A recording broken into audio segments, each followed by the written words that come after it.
अनुसूचित जाति के रिजर्वेशन में अब कोटा दिया जा सकेगा।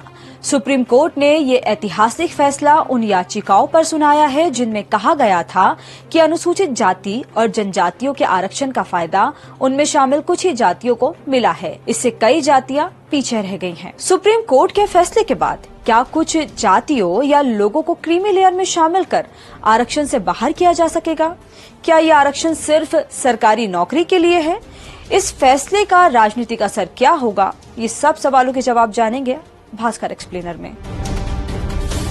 पहले समझते हैं कि सुप्रीम कोर्ट ने जिस एससी रिजर्वेशन पर क्या नया फैसला सुनाया है, वो पूरा केस क्या है। पंजाब सरकार ने 2006 में एक कानून बनाया था जिसमें सरकारी नौकरियों में 25% रिजर्वेशन अनुसूचित जातियों और 12% रिजर्वेशन अन्य पिछड़ा वर्ग को देने की बात कही गई थी। साथ ही इसमें अनुसूचित जाति के लिए रिजर्व कुल सीटों में से 50% सीटों पर रिजर्वेशन वाल्मीकि और मजहबी सिखों को देने का जिक्र था। इस कानून के सेक्शन 4(5) को असंवैधानिक बताते हुए देविंदर सिंह नाम के एक व्यक्ति ने पंजाब और हरियाणा हाई कोर्ट में चुनौती दी थी।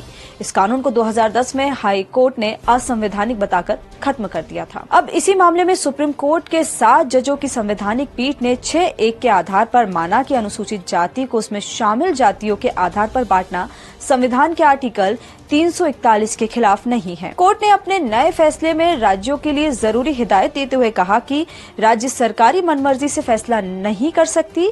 इसके लिए 2 शर्तें होंगी। पहली, अनुसूचित जाति के भीतर किसी एक जाति को 100% कोटा नहीं दे सकती, और दूसरी, अनुसूचित जाति में शामिल किसी जाति का कोटा तय करने से पहले उसकी हिस्सेदारी का पुख्ता डेटा देना चाहिए। ऐसे में सवाल है कि क्या अब ऐसी कैटेगरी में भी क्रीमी लेयर बनाकर उनमें शामिल कुछ जातियों को रिजर्वेशन से बाहर किया जा सके। पूरा वीडियो देखने के लिए डाउनलोड करें दैनिक भास्कर ऐप।